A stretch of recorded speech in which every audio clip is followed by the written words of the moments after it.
Hello students. आज का topic है अपना नंबर ऑफ़ रिलेशन। आजकल जेई मेंस वगैरह में नंबर ऑफ़ रिलेशन से क्वेश्चंस आने लगे हैं। सबसे पहले हम यहाँ नंबर ऑफ़ रिलेशन से स्टार्ट करते हैं दो सेट के लिए कि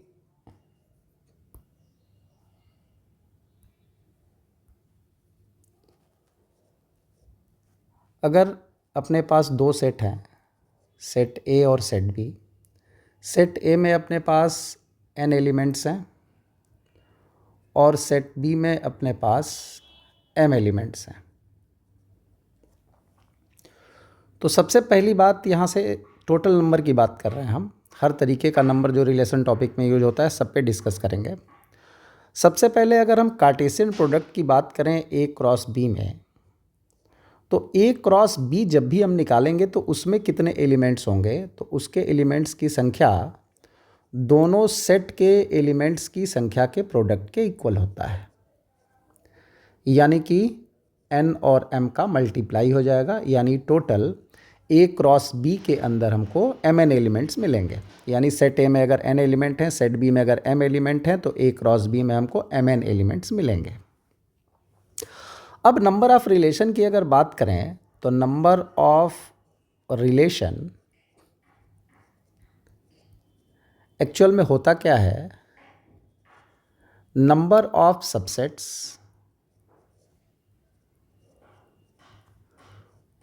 of A cross B. A cross B जो सेट है ना, इस सेट के जितने सबसेट्स बनेंगे वही नंबर ऑफ रिलेशन होगा। अब ए क्रॉस बी जो सेट है उसके अंदर एलिमेंट कितने हैं, उसके अंदर mn एलिमेंट्स हैं। इसको हम mn या nm दोनों लिख सकते हैं। अब अगर किसी सेट में mn एलिमेंट्स हैं तो उसके सबसेट की संख्या हो जाएगी 2 टू दी पावर mn। यानी अगर सेट A में n एलिमेंट, सेट B में m एलिमेंट्स हैं, तो number of relation from A to B, actual में यहाँ जो रिलेशन हम बात कर रहे हैं वो हमारा रिलेशन है such that A tends to B का। यानी हमारा रिलेशन जो है ये सबसेट है A क्रॉस B का। इस सिचुएशन की बात हो रही है। तो इस सिचुएशन में अगर हम नंबर ऑफ रिलेशन को डिस्कस करेंगे तो हमारा नंबर ऑफ रिलेशन 2 का पावर mn हो जाएगा। अब अगर मान लो कि अपने सामने ये क्वेश्चन एराइज हो जाता है कि अगर रिलेशन इस तरीके का है A टेंड्स टू A में, यानी रिलेशन ऑफ अ सेट की बात हो रही है, एक सेट के रिलेशन की बात हो रही है। यानी सिचुएशन ये है कि हमारा जो रिलेशन है ये A क्रॉस A का सबसेट है। ऐसी सिचुएशन में number of element in A cross A कितने हो जाएंगे बच्चे, तो number of elements in A cross A हो जाएगा Na इंटू Na, और Na इंटू Na मतलब n इंटू n, यानी number of element in A cross A हो जाएगा n स्क्वायर। और हमारा जो रिलेशन है वो A क्रॉस A का सबसेट है, तो यहाँ पर हमारा नंबर ऑफ रिलेशन हो जाएगा, यहाँ पर हमारा नंबर ऑफ रिलेशन हो जाएगा 2 टू दी पावर n का स्क्वायर। ठीक है, ये सारी बातें हम लोग लगभग सेट में डिस्कस कर चुके हैं। तो नंबर ऑफ रिलेशन टॉपिक जो है अपना ना पूरा पढ़ते हुए जब आओगे तो नंबर ऑफ रिलेशन क्लियर होगा। अब ये तो नंबर ऑफ रिलेशन की बात हो गई। अब हम डिफरेंट टाइप्स के जो रिलेशन पढ़ चुके हैं, डिफरेंट टाइप्स के जो रिलेशंस पढ़ चुके हैं, जैसे हम लोगों ने जो पढ़ रखा है रिफ्लेक्सिव रिलेशन,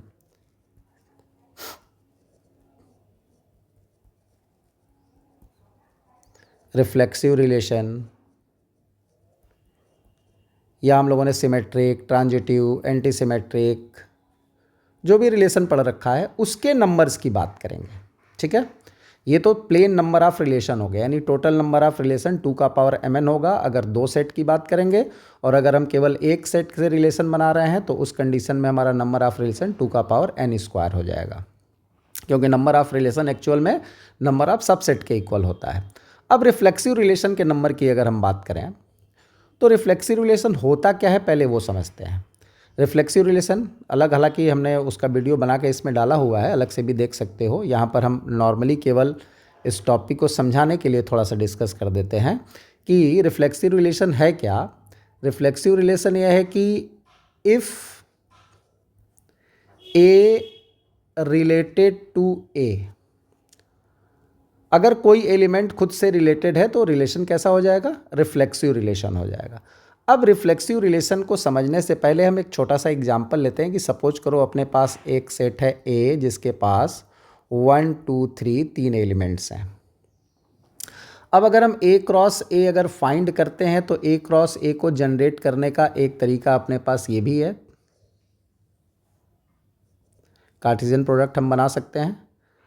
तो जैसे यहाँ पर 1 हो गया, 2 हो गया, 3 हो गया, 1 हो गया, 2 हो गया, 3 हो गया। तो ए क्रॉस ए में क्या क्या एलिमेंट मिलेगा, 1 1 मिलेगा, 1 2 मिलेगा, 1 3 मिलेगा, 2 1 मिलेगा, 2 2 मिलेगा, 2 3 मिलेगा, 3 1 मिलेगा, 3 2 मिलेगा और 3 3 मिलेगा। यहाँ पर रिफ्लेक्सिव रिलेशन क्या कहता है कि खुद से रिलेशन होना चाहिए, ए रिलेटेड टू ए।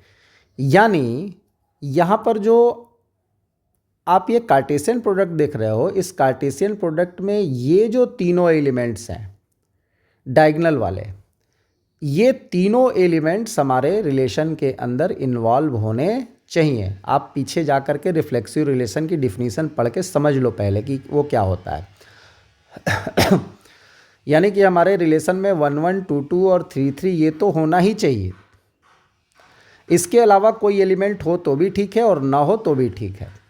तो जब भी हम रिफ्लेक्सिव रिलेशन बनाते हैं तो रिफ्लेक्सिव रिलेशन के अंदर 1 1 का होना मस्ट है, 2 2 का होना मस्ट है, 3 3 का होना मस्ट है। इसके बाद तुम एलिमेंट्स रखोगे तो भी ठीक, नहीं रखोगे तो भी ठीक है।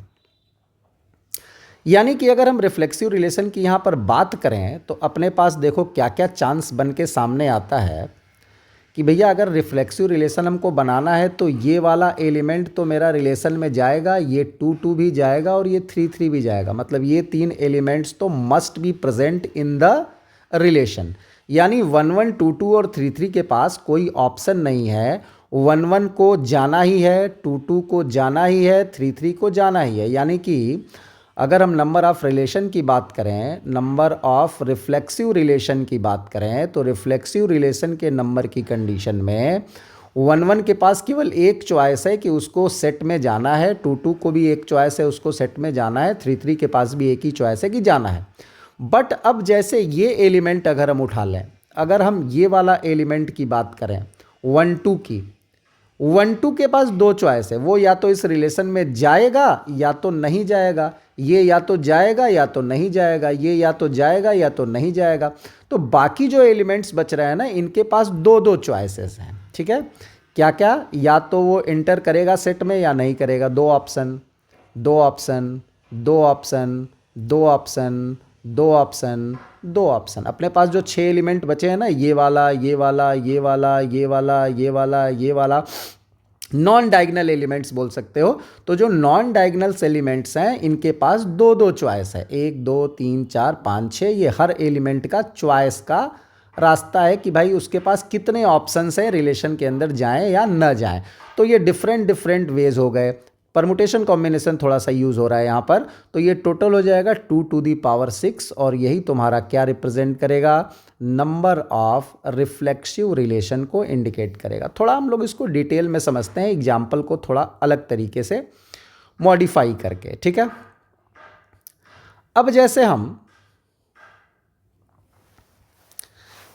इस तरीके से समझें, एक फार्मूलेट कर देते हैं चीज़ों को कि अगर अपने पास सेट ए में n एलिमेंट्स हैं, n एलिमेंट्स का मतलब मान लो हमने लिख लिया A1 A2 A3 और AN, ये मान लो हमारे सेट के अंदर एलिमेंट्स हैं। अब अगर हम A क्रॉस A फाइंड करते हैं, इन द केस अगर हम A क्रॉस A फाइंड करते हैं उसी तरीके से जैसे अभी हमने पीछे उन चीज़ों को डिराइव किया था, समझाया था, तो यहाँ पर क्या होगा, यहाँ पर जो अपना कार्टेशियन प्रोडक्ट बनेगा A क्रॉस A, यहाँ जैसे A1 हो गया, यहाँ पर A2 हो गया, यहाँ पर A3 हो गया और लास्ट में AN हुआ। यहाँ पर भी A1 हो गया, A2 हो गया और लास्ट में AN हो गया। अगर हम इन सबको मल्टीप्लाई करते हैं तो यहाँ पर हमको A1 A1 मिलेगा कार्टेशियन प्रोडक्ट में, यहाँ A1 A2 मिलेगा, यहाँ पर A2 A1 मिलेगा। वैसे ही इसको अगर हम करते जाएं तो यहाँ पर A2 A2 मिलेगा और चीज़ें इसी तरह बढ़ते हुए लास्टली अपने को क्या मिल जाएगा, लास्ट एलिमेंट जो अपने को मिलेगा वो AN AN मिल जाएगा। अगर हम बात करें पूरे की तो ये पूरा जितना भी ऑर्डर पेयर बन रहा है ना, इस पूरे ऑर्डर पेयर की काउंटिंग अगर की जाए तो ऑर्डर पेयर के अंदर नंबर ऑफ एलिमेंट्स जो होंगे, यहाँ पर number of element in A cross A, ये टोटल ऊपर हमने डिस्कस भी किया, n स्क्वायर होंगे। ठीक है, इस n स्क्वायर एलिमेंट में ये डायगोनल वाला जो एलिमेंट है, ये जो डायगोनल वाला एलिमेंट है यानी नंबर ऑफ डायगोनल एलिमेंट, ये हो जाएगा n। Number of non diagonal elements जो होंगे वो हो जाएंगे n स्क्वायर माइनस n, यानी टोटल तो n स्क्वायर एलिमेंट्स हैं। टोटल ऑर्डर पेयर जो बना, यहाँ पर कितने ऑर्डर पेयर बने, n स्क्वायर। उस n स्क्वायर ऑर्डर पेयर में n एलिमेंट तो उसके डायगोनल पे चले गए, बाकी जो बचे वो नॉन डायगोनल हो गए, तो नॉन डायगोनल एलिमेंट हो गए n स्क्वायर माइनस n। इस डायगोनल के ऊपर n square minus n by 2 elements हैं और इस डायगोनल के नीचे भी n square minus n by 2 elements हैं। ठीक है, अरे आधे ऊपर हैं आधे नीचे हैं, total n square minus n अगर नॉन डायगोनल एलिमेंट्स हो गए तो आधे एलिमेंट डायगोनल के ऊपर और आधे एलिमेंट डायगोनल के नीचे, यानी n square minus n by 2 ऊपर एलिमेंट हो गए, n square minus n by 2 नीचे एलिमेंट्स हो गए। अब अगर हम यहाँ पर रिफ्लेक्सिव रिलेशन को समझने की कोशिश करें आसान लैंग्वेज में, तो यहाँ पर जो तुम्हारा नंबर ऑफ रिफ्लेक्सिव रिलेशन आएगा, यहाँ पर जो नंबर ऑफ रिफ्लेक्सिव रिलेशन आएगा, इसमें होगा क्या, अभी हमने पीछे आपको समझाया था एग्जाम्पल से कि रिफ्लेक्सिव रिलेशन में डायगोनल वाले एलिमेंट तो रहेंगे ही रहेंगे, यानी जो n एलिमेंट्स आपके डायगोनल वाले हैं उनके पास कोई पसंद करने का ऑप्शन नहीं है, उनको तो रिलेशन में जाना ही होगा। यानी ये जो एक एक एक हुआ ये n डायगोनल एलिमेंट्स के लिए हुआ, यानी डायगोनल वाला जो एलिमेंट है A1 A1 A1 A2 A2 A3 A3 A4 A4 AN AN, ये तो रिलेशन में जाएंगे ही, इनको तो जाना ही पड़ेगा क्योंकि बिना इनके इंट्रेंस के वो रिलेशन रिफ्लेक्सिव नहीं होगा, तो इनके पास एक एक चॉइस हो गए। अब जो बाकी के एलिमेंट बचे जो डायगोनल पे नहीं है, यानी नॉन डायगोनल एलिमेंट, यानी n स्क्वायर माइनस n की बात कर रहे हैं, इन सारे एलिमेंट के पास दो दो चॉइस हैं, वो रिलेशन में जाएंगे अगर सेट के अंदर तो भी रिफ्लेक्सिव होगा और नहीं जाएंगे तो भी रिलेशन का नाम रिफ्लेक्सिव होगा। तो उन सारे एलिमेंट्स के पास दो दो चांस हैं, दो दो चॉइस हैं, नॉट चांस, यानी वो रिलेशन में इंटर करेंगे तो भी वो रिलेशन आपका रिफ्लेक्सिव कहलाएगा और नहीं इंटर करेंगे तो भी रिफ्लेक्सिव कहलाएगा। यानी ये टोटल जो एलिमेंट थे n स्क्वायर माइनस n, इन सारे एलिमेंट्स के लिए हमारे पास दो दो चॉइसेस थे, तो टोटल अगर मल्टीप्लाई कर दे तो टोटल नंबर ऑफ वेज हो जाएगा 2 का power n square minus n, और यही होता है नंबर ऑफ रिफ्लेक्सिव रिलेशन। तो तुम चाहो तो किसी सेट में जिसके अंदर n एलिमेंट्स हैं उसके नंबर ऑफ रिफ्लेक्सिव रिलेशन की अगर बात करें तो total number of reflexive relation 2 का power n square minus n होंगे। जिनको बात ऊपर समझ में आ गई होगी ये वाली बात, जिनको ये वाला बात समझ में आया होगा उनके लिए कोई फार्मूला नहीं है, और जिनको बात नहीं समझ में आ रही है कि ये हो क्या रहा है, यानी परमुटेशन कॉम्बिनेशन वाली प्रॉब्लम अगर थोड़ी बहुत है, तो उनके लिए रिफ्लेक्सिव रिलेशन का एक फार्मूला बन गया, यानी किसी सेट में अगर n एलिमेंट है तो उसके नंबर ऑफ रिफ्लेक्सिव रिलेशन की संख्या 2 का power n square minus n हो जाएगी। ठीक है, तो आप इसको नोट डाउन कर सकते हो। अब इसके आगे जो हम लोग रिलेशन की बात करते हैं वो बात करते हैं नंबर ऑफ सिमेट्रिक रिलेशन की। नंबर ऑफ सिमेट्रिक रिलेशन, इन सभी टॉपिक पे आजकल जेई मेंस में क्वेश्चंस बन रहे हैं और जेई एडवांस ने भी 2023 के बाद से रिलेशन सेट और रिलेशन को जेई एडवांस में ऐड कर दिया है, तो वहाँ पर भी क्वेश्चंस बन सकते हैं। और क्वेश्चन जो बनेंगे वो direct formula based question. JEE Mains तो डायरेक्ट फार्मूला बेस्ड क्वेश्चन पूछ रहा है, बट जेई एडवांस जब भी इस टॉपिक पे क्वेश्चन पूछेगा ना बच्चे, फार्मूला बेस्ड क्वेश्चन मुझे नहीं लगता है कि पूछेगा। इसलिए थोड़ा सा तरीके से समझने की कोशिश करो कि फार्मूला बन कैसे रहा है। डेरिवेशन भी काफ़ी इंपॉर्टेंट है यहाँ पे। अब नंबर ऑफ सिमेट्रिक रिलेशन की बात करें तो हम सिमेट्रिक रिलेशन पीछे ऑलरेडी एक वीडियो बना चुके हैं, उसमें जा करके तुम डिटेल में देख सकते हो। हम हल्का सा यहाँ पर केवल जनरल बात करेंगे कि अगर ए बी रिलेशन में है तो बी ए को भी रिलेशन में होना पड़ेगा, तो ही वो रिलेशन सिमेट्रिक रिलेशन होगा। ये सिंपल सी बात है। एक्चुअल में डिफिनीशन पीछे हो चुकी है, इसलिए बहुत ज़्यादा हम यहाँ पे बात नहीं करेंगे। हमारा मेन यहाँ फोकस नंबर ऑफ रिलेशन पे है। बाकी आपको सिमेट्रिक रिलेशन समझना है तो आप जाके वीडियो देख सकते हैं। अगर ए बी रिलेशन में है तो बी ए को भी रिलेशन में होना पड़ेगा, मस्ट बी। ठीक है। अब अगर हम इस एग्जाम्पल से चीज़ों को समझने की कोशिश करें तो यहां पर होगा क्या, यहां पर डायगोनल एलिमेंट के पास दो चॉइस हैं। यहां पर A11 A1 A2 A2 A3 A3 जैसे यहां रिफ्लेक्सिव रिलेशन के लिए था कि जाना ही पड़ेगा, वो यहां पर कंपलसरी नहीं है। तो यहां पे नंबर ऑफ जो सिमेट्रिक रिलेशन है, इसमें अगर हम डायगोनल एलिमेंट्स की बात करें, डायगोनल एलिमेंट्स की बात करें तो डायगोनल एलिमेंट के पास दो दो चॉइस है, जाएं ना जाएं, जाएं ना जाएं, जाएं ना जाएं, जाएं ना जाएं, कोई फर्क नहीं पड़ने वाला। ठीक है। हर डायगोनल एलिमेंट्स के पास चॉइस है। तो डायगोनल एलिमेंट टोटल n है, तो हर n एलिमेंट्स के पास दो चॉइस है। वो रिलेशन में पार्टिसिपेट करेगा तो भी सिमेट्रिक हो सकता है और नहीं करेगा तो भी सिमेट्रिक हो सकता है। लेकिन अगर हम नॉन डायगोनल वाले की बात करेंगे तो नॉन डायगोनल वाले के साथ रिस्क है। क्या रिस्क है भाई? रिस्क ये है कि अगर हमारे रिलेशन में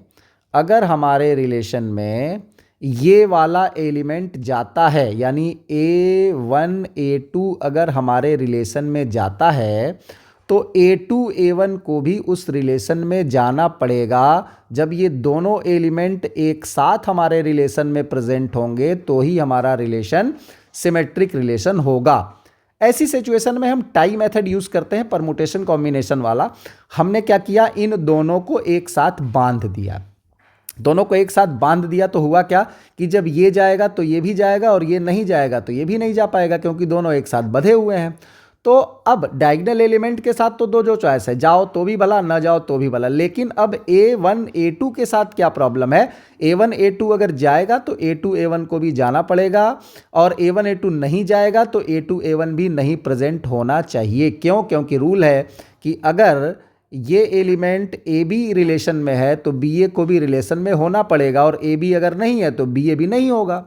तो अब जो नॉन डायगोनल एलिमेंट्स हैं, उन नॉन डायगोनल एलिमेंट्स को हम टाई कर देते हैं। टाई करने का क्या मतलब है, इसको एक साथ बांध दिया। यहां पर जो अपने पास एक एलिमेंट आएगा बच्चे ना, यहां पर एलिमेंट आएगा A1 A3 और यहां पर एलिमेंट आएगा हमारे पास A3 A1।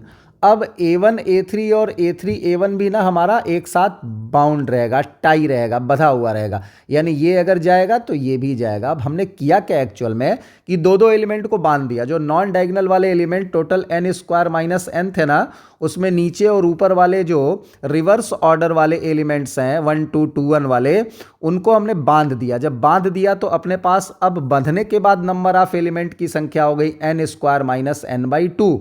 और इन सारे एलिमेंट के पास चॉइस क्या है, दो दो चॉइस है। जा भी सकता है, नहीं भी जा सकता है, जा भी सकता है नहीं, क्योंकि जाएगा तो दोनों एक साथ जाएगा और नहीं जाएगा तो दोनों नहीं जाएगा। तो ये जो टोटल संख्या हुई ये n स्क्वायर माइनस n/2 हो गई। ये समझ में आ गया होगा, n स्क्वायर माइनस n/2 क्यों? क्योंकि हम यहाँ पर इन दोनों को एक काउंट कर रहे हैं। इसको हम एक काउंट कर रहे हैं, इसको हम एक काउंट कर रहे हैं। ध्यान में बात है। तो अब अपने पास जो रिलेशन हुआ टोटल नंबर, अब इन सबको अगर मल्टीप्लाई कर दें तो ये 2 का पावर n हो गया और ये 2 का power n square minus n/2 हो गया सबको मल्टीप्लाई करने पर। यानी अगर हम आपस में पावर को जोड़ दें तो ये 2n स्क्वायर प्लस n/2 हो जाएगा। और जिन बच्चों को बात समझ में आई उनके लिए कोई फार्मूला नहीं है, जिनको नहीं समझ में आया उनके लिए नंबर ऑफ सिमेट्रिक रिलेशन के लिए एक फार्मूला बन गया कि किसी सेट में अगर n एलिमेंट्स हैं तो नंबर ऑफ सिमेट्रिक रिलेशन 2 का power n square plus n/2 हो जाएगा। बात समझ में आ गई? अब एक रिलेशन और है, हालांकि बोल सकते हैं कि जेई के सिलेबस में नहीं है क्योंकि आज तक उसने कभी क्वेश्चन पूछा नहीं उस तरीके का, but JEE advance point of view से अगर सोचें तो number of anti symmetric relation,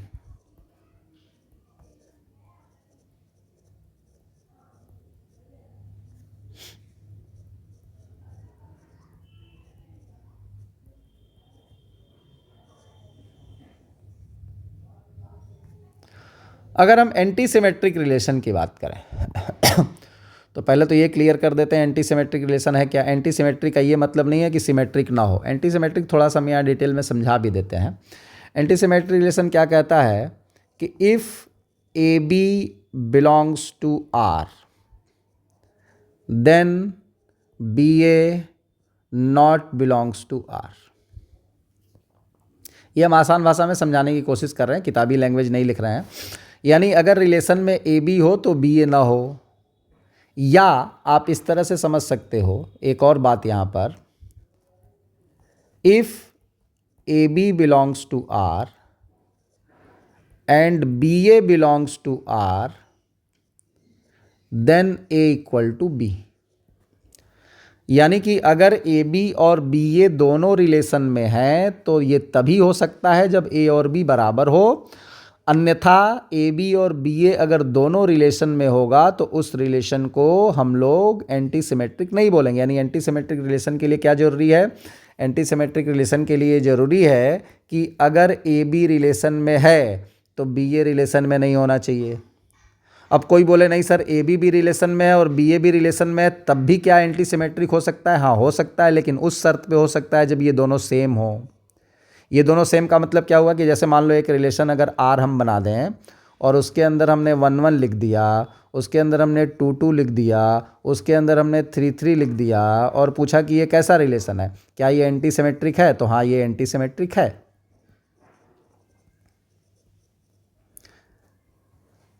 अगर हमसे एक रिलेशन आर दे दिया जाए, इसके अंदर बोला जाए कि 1 2 है, 2 1 है, 3 2 है, क्या ये एंटी सिमेट्रिक है? नो। क्यों? जो भी एलिमेंट हमारा रिलेशन में है, जो भी एलिमेंट हमारा रिलेशन में है उसका उल्टा नहीं होना चाहिए। अब बोलोगे सर ये 1 1 इसके अंदर है और 1 1 का उल्टा 1 1 होता है, तो वो भी तो इसके अंदर है, तो है, लेकिन ये कब है? जब दोनों सेम है, 1 और 1 इक्वल है। तो वही हमने कहा कि अगर ए बी रिलेशन में है और बी ए रिलेशन में, यानी अगर किसी एलिमेंट का उल्टा, किसी ऑर्डर पेयर का रिवर्स, इनवर्स अगर उसके अंदर है तो ये तभी एंटी सिमेट्रिक होगा जब वो दोनों इक्वल हो। जैसे 1 1 का उल्टा 1 1, तो 1 1 तो इसमें है, लेकिन ये तभी है जब दोनों इक्वल हैं। 1 2 का उल्टा 2 1, 2 1 इसके अंदर है और 1 और 2 इक्वल नहीं है, इसलिए ये एंटी सिमेट्रिक नहीं कहलाएगा। आई होप बात समझ में आ गई होगी, या एंटी सिमेट्रिक पे हम अलग से जिनको बात नहीं समझ में आएगी वीडियो बना देंगे। बाकी जो लोग एंटी सिमेट्रिक जान रहे हैं उन्हें इतनी बात समझ में आ गई होगी कि क्या कहना चाह रहे हैं। तो अगर किसी रिलेशन के अंदर ए बी हो और बी ए हो, ए बी और बी ए अगर दोनों हो तो वो एंटी सिमेट्रिक तभी कहलाएगा जब ए और बी बराबर हो। अदरवाइज़ अगर ए बी और बी ए दोनों है और ए और बी इक्वल नहीं है तो उस सिचुएशन में उस रिलेशन को एंटी सिमेट्रिक नहीं बोला जाएगा। बात क्लियर हो गई? अब हम इसको समझते हैं, इसके नंबर पे बात करते हैं। नंबर पे बात करते हैं तो नंबर ऑफ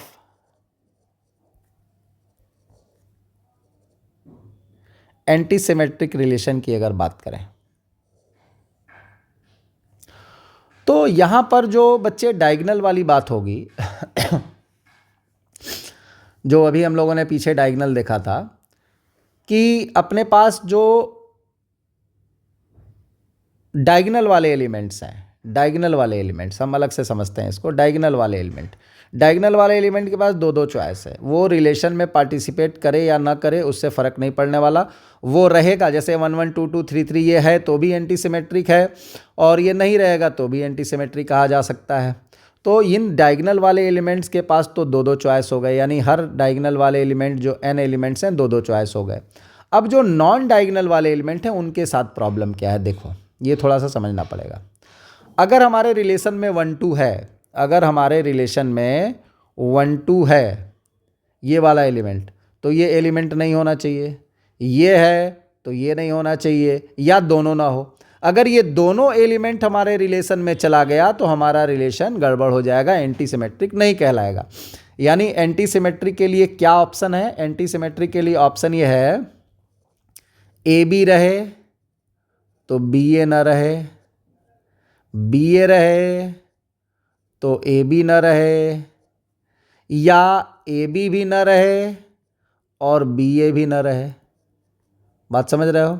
हाँ, अगर ए बी भी हो जाए और बी ए भी हो जाए तब वो एंटी सिमेट्रिक नहीं होगा। बात समझ में आया?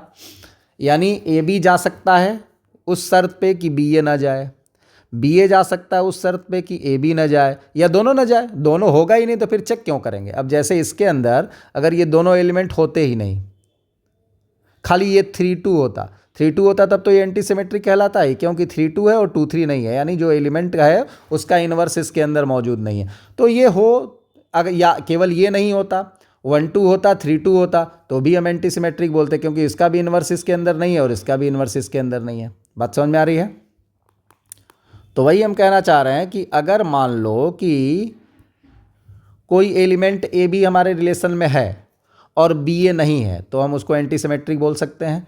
बी ए है, ए बी नहीं है तो भी हम एंटी सिमेट्रिक बोल सकते हैं, या दोनों नहीं है तो भी एंटी सिमेट्रिक बोल देंगे। भाई है ही नहीं है, ए बी भी नहीं है, बी ए भी नहीं है तो काउंट तो करेंगे ही उसको एंटी सिमेट्रिक। उल्टा नहीं है, दोनों हो जाएगा तब प्रॉब्लम होगी। ए बी हो जाए, बी ए भी हो जाए तो उसको हम लोग वहाँ पर एंटी सिमेट्रिक नहीं बोलेंगे। यानी अब अपने पास क्या है कि हर एलिमेंट के लिए यहाँ पर देखो 4 ऑप्शंस हैं, ठीक है। पेयर की बात करें अगर ए बी और बी ए, यानी ए बी और बी ए दोनों एक साथ नहीं जाएंगे। 4 चॉइस है, ए बी जाए, बी ए न जाए, बी ए जाए, ए बी न जाए, ए बी जाए, ए बी बी ए दोनों न जाए, और ए बी बी ए दोनों जाए। इसमें जो एक ये वाला चॉइस है, जो एक ये वाला चॉइस है, ये हमारा एंटी सिमेट्रिक के साथ प्रॉब्लम कर रहा है।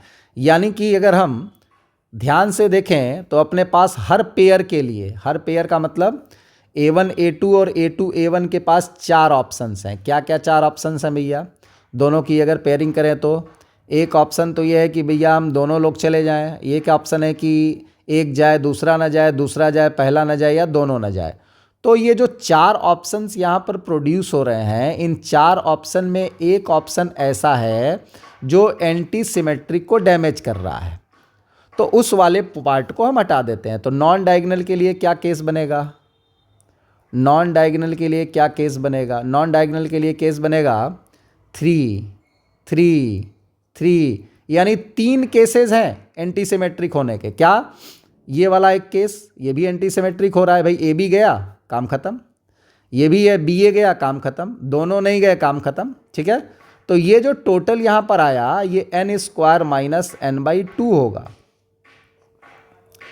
नॉन डायगोनल जो एलिमेंट्स हैं n² माइनस n/2 टाइम्स यहाँ पर चांसेस होंगे, और एक ये टोटल 4 केसेस यहाँ पर बन रहे थे। उस 4 केस में एक जो केस ए बी और बी ए दोनों बिलोंग वाला है, ये वाला केस एंटी सिमेट्रिक की डिफिनीशन को फुलफिल नहीं कर रहा है, बाकी ये तीनों फुलफिल कर रहे हैं।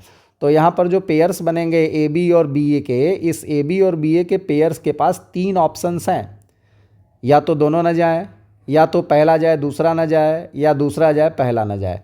तो पेयर्स के पास यानी n² माइनस n/2 एलिमेंट्स के पास 3 चांसेज हैं, और इन दोनों को अगर आपस में मल्टीप्लाई कर देंगे तो टोटल हो जाएगा 2 का पावर n इंटू 3 का पावर n² माइनस n/2। ये एंटी सिमेट्रिक रिलेशन के नंबर्स हो गए, यानी एक फार्मूला बन गया। तुम चाहो तो इसको फार्मूले की तरह नोट कर सकते हो। जिनको परमुटेशन कॉम्बिनेशन बात समझ में आ रही है उनके लिए ये फार्मूला नहीं है, उनके लिए केस है, वो आगे बढ़ सकते हैं। इसको देख करके डायरेक्ट क्वेश्चन एग्जाम में हैंडल कर सकते हैं। तो कभी भी अगर एंटी सिमेट्रिक की अगर बात होगी तो एंटी सिमेट्रिक के लिए फार्मूला क्या बन गया? Number of anti symmetric relation is equal to 2 का पावर n इंटू 3 का पावर n² माइनस n/2। अब बात आती है अगला केस जो नंबर ऑफ रिलेशन है, नंबर ऑफ ट्रांजिटिव रिलेशन। तो आप निश्चिंत रहिए, आपसे कभी भी एग्ज़ाम में ट्रांजिटिव रिलेशन का नंबर नहीं पूछेगा, क्योंकि ये केस डिफाइंड अभी तक नहीं पूरी तरह हुआ। इस पे कोई फार्मूला यहाँ पर आपकी मदद नहीं कर सकता, तो ये फ़िलहाल के लिए आपको क्लोज़ रखना है। आप बोल सकते हो बियॉन्ड द सिलेबस, या बोल सकते हो कि इसके लिए डायरेक्ट कोई अप्रोच नहीं है। डायरेक्ट कोई अप्रोच नहीं है जिससे आप ट्रांजिटिव रिलेशन की नंबर को फाइंड कर सकें। अब एक और क्वेश्चन आता है number of equivalence relation.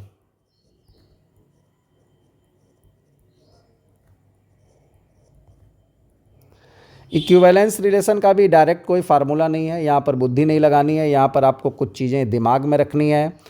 Number of equivalence relation ये डिफाइन होता है बेल नंबर से। बेल नंबर आपको अगर पता है तो बेल नंबर से आप डायरेक्ट इक्विवेलेंस रिलेशन की संख्या निकाल सकते हैं। बेल नंबर क्या होता है, तो बेल नंबर भी आपने आज तक नहीं पढ़ा हुआ है। Up to class 12th, up to JEE advance students को बेल नंबर की जानकारी नहीं होती है, लेकिन इक्विवेलेंस रिलेशन की संख्या निकालने के लिए बेल नंबर का इस्तेमाल किया जाता है। हम थोड़ा सा बेल नंबर बता देते हैं कि बेल नंबर होता क्या है। बेल नंबर को यहाँ पर डिफाइन नहीं करने जा रहे हैं, हम सीधे फार्मूला बता रहे हैं, Bn+1। बेल नंबर को एक्चुअल में डिनोट करते हैं Bn से, शॉर्ट फॉर्म में। Bn+1 इज इक्वल टू होता है summation R is equal to 0 to n NCR BR। यही है बेल नंबर। अब यहाँ पर कुछ चीज़ें हमें अपने दिमाग में याद रखनी पड़ेंगी। क्या चीज़ याद रखनी पड़ेंगी? फिलहाल देखो, इसको याद रखना पड़ेगा, यहाँ परमुटेशन कॉम्बिनेशन से काम नहीं हो पाएगा। B0 की वैल्यू 1 होती है और B1 की वैल्यू भी 1 होती है, सीधी सी बात है। यानी किसी सेट में अगर n एलिमेंट्स हैं तो उसके नंबर ऑफ इक्विवेलेंस रिलेशन को Bn बोलेंगे, याद रखना।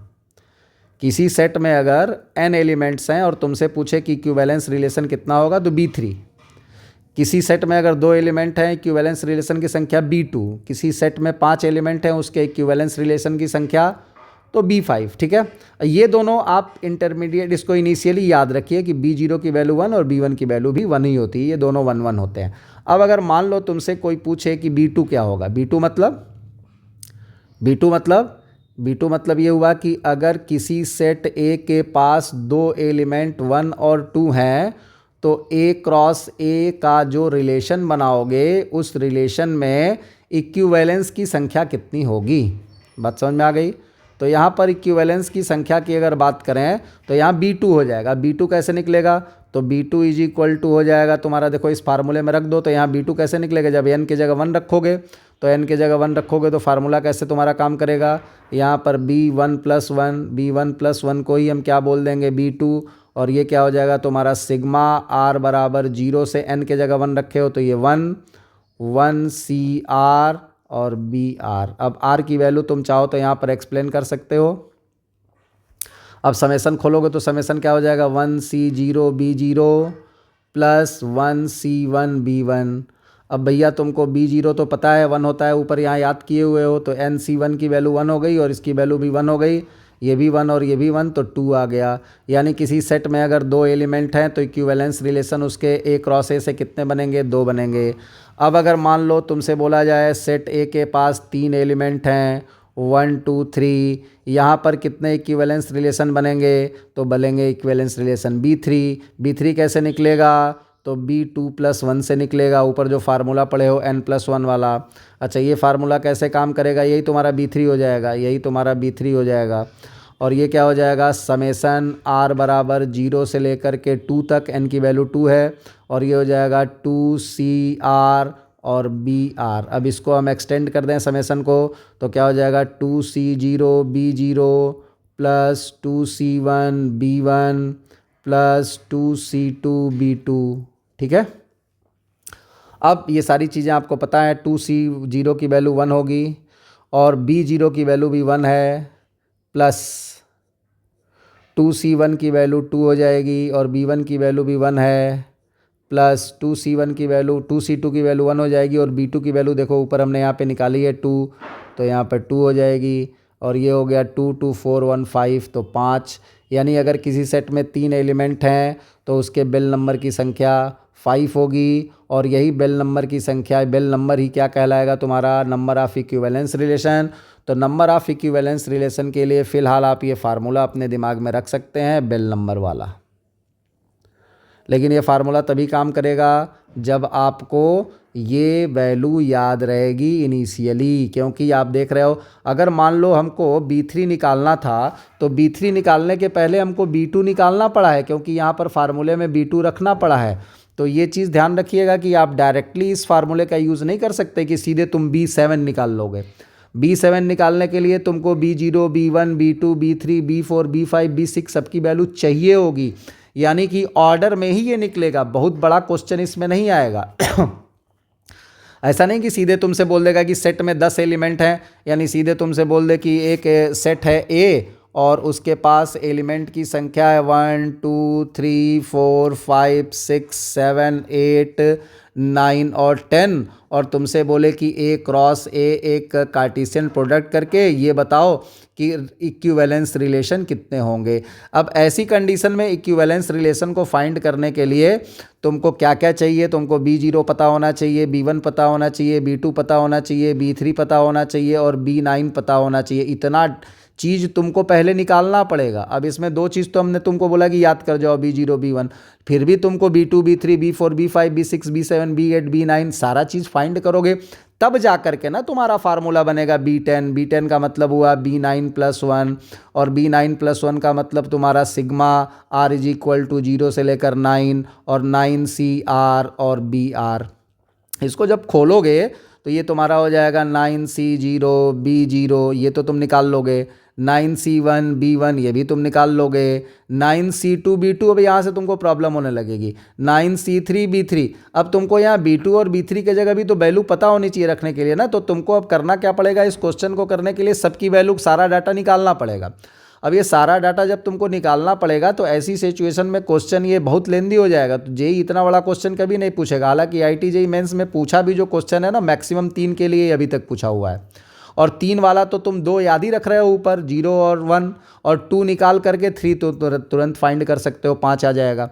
लेकिन बहुत बड़ा अगर क्वेश्चन आ जाएगा बच्चे ना तो ये काफ़ी लेंदी हो जाएगा। इसलिए यहाँ पर हम लोग इक्विवेलेंस रिलेशन, चूंकि रेगुलर ये टच में है और फार्मूला भी लगाना पड़ रहा है, यहाँ पर हम लोग इसको एक लॉजिकल तरीके से समझते हैं। शॉर्ट ट्रिक, इस शॉर्ट ट्रिक में थोड़ी सी प्रॉब्लम आपकी कम हो जाएगी। बहुत तो कम नहीं कर पाएंगे हम, लेकिन कुछ हम यहाँ पर आपको चीज़ों को इस तरीके से डिस्कस कर देंगे कि आप इसको स्मूथली फाइंड कर सकते हैं। होता क्या है, तरीका समझने की ज़रूरत है। यहाँ पर number of elements in set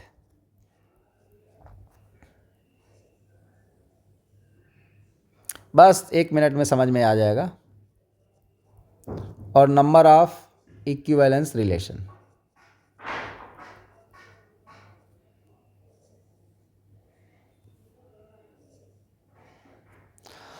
अब अगर मान लो किसी सेट में एक एलिमेंट है ध्यान से समझना, किसी सेट में, सेट ए की बात कर रहे हैं, ए क्रॉस ए की बात नहीं कर रहे हैं हम, सेट की बात कर रहे हैं, कार्टेशियन प्रोडक्ट की बात नहीं कर रहे हैं। अगर सेट में एक एलिमेंट है, तो इक्विवेलेंस की संख्या भी 1 होती है। अगर सेट में 2 एलिमेंट है, ध्यान से देखना कैसे कर रहे हैं, तो हम लोग इस 1 को नीचे उतार देंगे, जो आखिरी में होगा 1 नीचे उतर गया, इन दोनों को प्लस कर दिया जाएगा और हमारी जो वैल्यू आएगी वो 2 हो जाएगी। 1 और 1 2। तो अगर किसी सेट में 2 एलिमेंट्स हैं तो उसके इक्विवेलेंस रिलेशन की जो संख्या होगी वो 2 हो जाएगी। अगर हमारे सेट में एक एलिमेंट है तो इक्विवेलेंस रिलेशन की संख्या 1 होगी। अब अगर हमारे सेट में 3 एलिमेंट हैं, अगर हमारे सेट में मान लो 3 एलिमेंट हैं, तो इक्विवेलेंस रिलेशन की संख्या कैसे निकालेंगे? ध्यान से देखो, ये जो 2 आखिरी में आया ना, इस 2 को यहाँ उतार देंगे। अब इसमें इसको जोड़ देंगे, तो 1 पूरा ऊपर से मत जोड़ना, केवल इतना जोड़ेंगे। तो 1 और 2 जोड़ोगे तो कितना आएगा? 3 आएगा। फिर ये 2 और 3 भी जोड़ेंगे तो कितना आएगा? 5 आएगा। और ये जो 5 आया ना आखिरी में, यही 5 तुम्हारा नंबर ऑफ इक्विवेलेंस रिलेशन हो गया। यानी किसी सेट में अगर 3 एलिमेंट है तो इक्विवेलेंस रिलेशन की संख्या 5 हो जाएगी। एक और देख लेते हैं आगे बढ़ा करके। मान लो कि अगर सेट में 4 एलिमेंट है, सेट में 4 एलिमेंट में इक्विवेलेंस अगर चाहिए तो देखो, ये 5 तुम यहाँ पे उठा के ड्रॉप करो, 5 यहाँ पर तुम 2 और 5 टोटल मत जोड़ देना, ये 2 और 5 जोड़ो, 2 और 5 जोड़ोगे तो कितना आएगा? 7। फिर ये 3 और 7 जोड़ोगे तो कितना आएगा? 10। फिर 10 और 5 जोड़ोगे तो कितना आएगा? 15। तो यहाँ पर तुम्हारे पास इक्विवेलेंस रिलेशन की संख्या कितनी हो जाएगी? 15। इसी तरह अगर मान लो सेट में 5 एलिमेंट हैं, सेट में अगर 5 एलिमेंट हैं और इक्विवेलेंस रिलेशन की संख्या निकालनी है, मान लो सेट में 5 एलिमेंट हो गए और इक्विवेलेंस रिलेशन की संख्या पूछे, तो सबसे पहले तो तुम इस 15 को यहाँ पे ड्रॉप कर दो ला करके, तो यहाँ 15 हो गया। अब समझ रहे होगे कि इस 15 और 5 को जोड़ दो तो कितना आ जाएगा 20, 20 और 7 जोड़ दो 27, 27 और 10 जोड़ दो 37, 37 और 15 जोड़ दो 52। तो अगर तुम्हारे सेट में 5 एलिमेंट हो गए तो इक्विवेलेंस रिलेशन की संख्या कितनी होगी 52 होगी। हमको लग रहा है कि ये वाला मेथड ऊपर बेल नंबर वाले से ज़्यादा अच्छा है, क्योंकि अगर तुम देख रहे हो ना 5 तक निकाले, फटाक से ये चार्ट बनाया और निकल गया। और यहीं अगर इसमें तुम 5 तक निकालते तो क्या करना पड़ता, पहले ये B3 निकाला, फिर B4 निकालना पड़ता, यहाँ पर B4 फाइंड करना पड़ता, तब जा कर के B5 का नंबर आता और बार बार हमको कैलकुलेशन करना पड़ता, गलत होने के चांसेस इसमें बढ़ जाते। तो इक्विवेलेंस रिलेशन की संख्या फाइंड करने का ये शॉर्ट ट्रिक भी आप यूज़ कर सकते हो एग्जाम में, और हम तो कहेंगे कि आप इसी को यूज़ करो। बेल नंबर वगैरह आप हायर स्टडी में अगर प्योर मैथमेटिक्स का पार्ट लेके पढ़ते हो तो वहाँ पर बेल नंबर वगैरह डिटेल में नंबर थियरी में पढ़ाया जाता है, बट अभी आप नहीं जानते। हाँ, जो बच्चे ओलंपियाड वगैरह की तैयारी किए हुए रहते हैं इनिशियल स्टेज में, उन लोगों को, उन बच्चों को बेल नंबर वगैरह के बारे में डिटेल में जानकारी होती है। कभी अगर कोई वीडियो हमने बनाया तो बेल नंबर पे हम अलग से एक वीडियो बना देंगे, फिर भी वो आपके लिए बहुत ज़्यादा यूज़फुल नहीं है। एक छोटे से टॉपिक के लिए बेल नंबर यूज़ करने की कोई ज़रूरत नहीं है। और वैसे भी तुम देखो ना, बेल नंबर तुम यूज भी अगर कर लेते हो, मान लो कोई बोले कि नहीं सर हम तो ये फार्मूला वाला मेथड ही याद करेंगे, तो ये फार्मूला वाला मेथड अगर तुम याद भी कर लेते हो ना बच्चे, तो भी इसमें बहुत रिस्क है। बार बार चीज़ों को, जैसे हमने दिखाया तुमको, ये 10, 5, 6 एलिमेंट दे करके और तुमसे इक्विवेलेंस रिलेशन की संख्या पूछ दे तो कचरा कर डालोगे एग्जाम में तुम। बेल नंबर समझ के ही क्या करोगे, ठीक है। बेल नंबर समझ के बस ये जान सकते हो कि आखिर ये है क्या, आया कहाँ से, ये क्या चीज़ काउंट करता है, किस तरीके से डिस्कस इसको करेंगे, क्या चीज़ ये रिप्रेजेंट करता है, वो अलग का इशू है, उसका कोई यहाँ पर अभी फ़िलहाल अपने को काम नहीं है, ठीक है। तो आई होप आपको ये पूरा का पूरा डिटेल समझ में आया होगा। लेकिन नंबर ऑफ रिलेशन तभी समझ में आएगा ना जब तुम पूरा रिलेशन पढ़े रहोगे। हम यहाँ केवल नंबर पे बात किए हैं, बाकी equivalence relation, reflexive relation, transitive relation, anti symmetric relation, symmetric relation, ये रिलेशन है क्या, इन चीज़ों को अगर डिटेल में समझ जाओगे ना तो ये वीडियो तुमको और आसान दिखाई देगा। तो बाकी जो ऊपर के वीडियो हैं उनको देख करके पहले सारे रिलेशंस को समझना है, और रिलेशन को समझने के बाद फिर नंबर पे आना है, ठीक है। Thank you.